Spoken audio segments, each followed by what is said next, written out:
Hi, my name is Ripal Gandhi. I'm a interventional radiologist. I practice at the Miami Cardiac and Vascular Institute in Miami, Florida. And we're going to be talking about management, diagnosis of pulmonary embolism today. Yeah, there's a wide variety of devices utilized to treat pulmonary embolism, and this space has really kind of exploded over the last few years. And I'd really categorize the group of devices into two categories: thrombolytic type devices, like thrombolytic catheters, and mechanical aspiration catheters. On the thrombolysis side, we have standard thrombolytic catheters. We have ultrasound assisted thrombolytic catheters, specifically the ECOS catheter, and then more recently the Bashir endovascular catheter, which has a basket which expands and also does thrombolysis. It's a combination of a little mechanical fragmentation and thrombolysis. In terms of mechanical aspiration, we have the Penumbra Indigo device. We have the Inari FlowTriever. A couple of the newer devices which are being evaluated in clinical trials right now are the AlphaVac Bioangiodynamics and the JEDI device. There might be some other devices as well that, this is not an all-inclusive list, but those are definitely some of the major devices which are being utilized to treat pulmonary embolism today. Yeah, it's definitely an area which is continuing to change, and the landscape for pulmonary embolism continues to change. And what we really need to do when we're taking a look at pulmonary embolism is we tend to risk stratify these patients, and we tend to utilize the European Society of Cardiology classification, the high-risk patients. So these are the patients who are hypotensive and very sick, the intermediate risk patients who have signs of right heart dysfunction, and intermediate and finally low risk patients. And the clinical consensus is for the low risk patients and the intermediate low risk patients. Those are patients who might have some signs of right heart function, but a dysfunction, but either the biomarkers are normal or the imaging is normal. Those patients are typically treated with anticoagulation alone. The high risk patients, that's where these are the sickest patients. These are the hypotensive patients who typically have a mortality of up to 40%. And those patients are typically treated with immediate intervention, whether it be IV thrombolysis with TPA or mechanical aspiration. And, there are some nuances there. I think the area where, we're doing, a lot of our research and where it isn't as well defined are the intermediate high risk patients. These are patients who have imaging signs of right heart dysfunction, as well as elevated biomarkers. And these are patients that we're doing catheter related interventions. And I think there is general consensus that these patients, we can decrease the short-term, morbidity and mortality, but we certainly need more data there. There's a lot of research which is currently underway, and there's definitely a lot of knowledge gaps in our understanding and management of pulmonary embolism. But let me go over some of the recent research studies which have been conducted and some of the data there.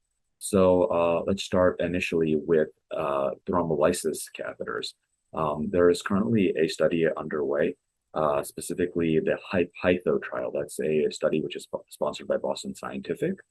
And this is a study which is specifically looking at patients with intermediate high-risk pulmonary embolism. It's a randomized clinical control. It's a randomized control trial which specifically looks at ultrasound facilitated catheter-directed thrombolysis versus anticoagulation for patients with intermediate high-risk pulmonary embolism.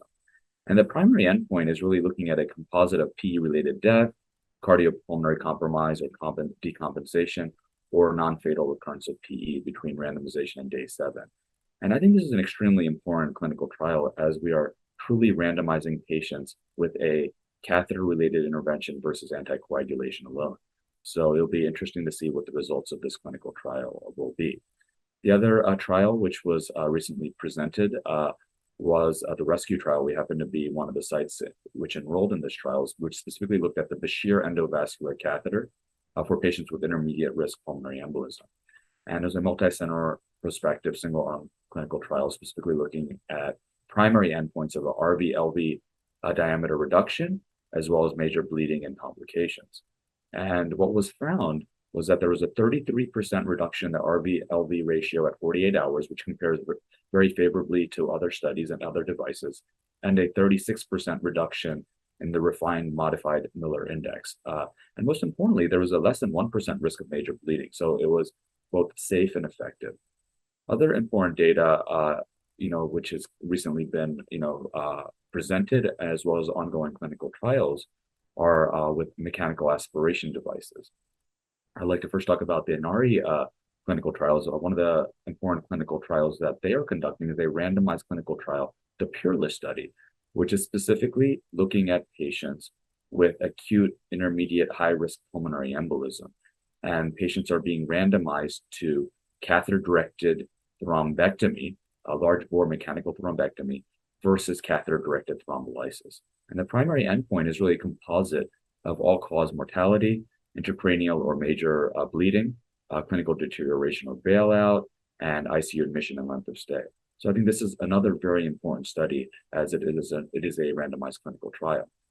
Another study that they are doing is the FLAME study, specifically for high-risk pulmonary embolism. And it's hard to do a randomized clinical trial in these patients, as these are very sick patients. And, there's up to 40% mortality. But hopefully this will get us some more data to better understand how to treat these patients, as the current recommendations, which have a 1B recommendation, is utilization of IV TPA. The problem is that a lot of patients are not a candidate for IV TPA, and that data is really based on a very small randomized trial of only 8 patients. So hopefully we'll get some more data from that. And most recently, they presented their FLASH 800 data at the TCT conference, which was a single-arm, multi-center prospective registry looking at 800 patients with PE. And, one of the things, while randomized clinical trials are great, it's hard to capture real world data in that, as, the very strict inclusion and exclusion criteria. But in this study, the primary endpoint was major adverse events, device-related mortality, and major bleeding at 48 hours. And the overall primary endpoint was only 1.8%. All-cause mortality at 30 days was less than 1%, at about 0.8%, which compares very favorably, to other studies, including the PERT registry. And most importantly, or I don't want to say most importantly, but just as important, on the table, there was a significant improvement in hemodynamics. Finally, I want to talk about the Penumbra clinical trials.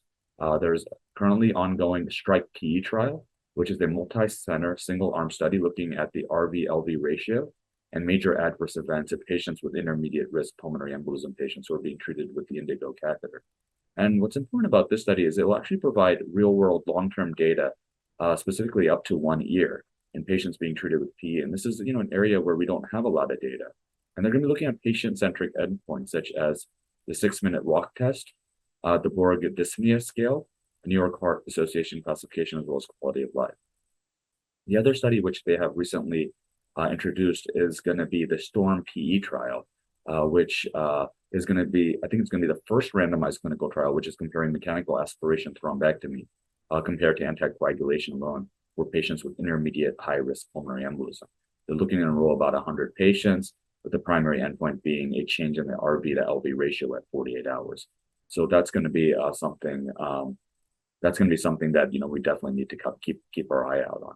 A couple other clinical trials. There's the APEX AV trial, which is going to be looking at the AlphaVac device by AngioDynamics, and the JEDI PE trial, which is going to be looking at the JEDI device. And these two trials are going to be looking specifically at these devices for patients with intermediate risk PE. The last trial, and probably one of the most important trials, is the PE TRACK trial, which recently got NIH funding. And this is a NIH-sponsored study specifically looking at catheter-directed therapy versus anticoagulation for patients with intermediate risk pulmonary embolism. And I think this is an extremely important trial. And number one, it is NIH sponsored. Number two, it's going to be looking at endpoints which are very different than a lot of these other clinical trials. The primary endpoints are going to be looking at peak oxygen consumption at 3 months via cardiopulmonary exercise testing, as well as looking at the New York Heart Association classification at 12 months. And I think this is really great. There's going to be looking at about 500 patients with follow-up at 1 month, 3 months, and a year. There's going to be a bunch of secondary endpoints as well that are going to be evaluated as well. But what we're going to learn from this study is whether catheter-directed intervention for pulmonary embolism is better for cardiopulmonary health in the year following PE that compared to anticoagulation. I mean, there's certainly a lot of things that we don't know. There's a lot of knowledge gaps, and there's a lot of research that needs to be done. And number one, in terms of risk stratification, we don't really know exactly what patients to treat. We need better imaging, biomarkers, as well as clinical risk scores to help better categorize these patients and better help us determine which patients should be treated with catheter-directed intervention versus anticoagulation alone. think we have to have a better understanding of the imaging and potentially, how it might guide therapy. There is the potential of utilizing, artificial intelligence as well as machine learning to better allow us to select patients who may benefit from this therapy. And we're seeing this in other therapy, in other fields. We're seeing this in cancer and, other areas and other pathologies. And maybe we can apply this technology, advanced artificial intelligence to PE to help better select our patients. We don't really know what the endpoint is for our PE interventions. We in our own lab we rely on looking at improvement in the clot burden, improvement in the patient hemodynamics, decrease in the pulmonary artery pressures, and improvement in the cardiac index. The reality is we don't know what the best endpoint is for an intervention, so we definitely need to do better at that. We don't know if mechanical interventions are better than catheter-directed thrombolysis for patients that we do intervene upon. And I did mention that the Peerless study is going to be evaluating this in particular, but maybe there's going to be some patients who are better treated with thrombolysis, and maybe some patients who are better treated with mechanical interventions. Maybe that's going to be dependent on the location of the clot, the size of the clot, the chronicity of the clot. And so this is another area of research as well. We don't know exactly when we should be utilizing mechanical type interventions such as ECMO or other devices such as an Impella or a tandem heart for patients with PE. So that's definitely an area that needs further research. Clot in transit is something that we encounter not infrequently in these patients, and the best management for these patients is definitely not known. Finally, we really need to better understand the long-term outcomes of pulmonary embolism. And I think PE Tract is going to be looking at that for sure. And we need to understand how patients do in terms of quality of life, performance status, exercise tolerance. Because while we're good at dealing with the acute symptomatology and morbidity and mortality associated with pulmonary embolism, we don't know how well these patients do in the long term. And then finally, the patients who do develop complications such as CTEPH, we have to better understand how these patients are treated. Which patients should be treated with surgery? Which patients could be treated with minimally invasive interventions such as balloon angioplasty? So as you can see, we have a lot of knowledge gaps and we have a lot to learn about pulmonary embolism. And this is one of the reasons why I'm extremely passionate about this field, because there is so much to learn. There's so much that we don't know. And hopefully with these ongoing clinical trials and future clinical trials, we will have better outcomes for our patients and better be able to determine which patients will benefit from more invasive interventions.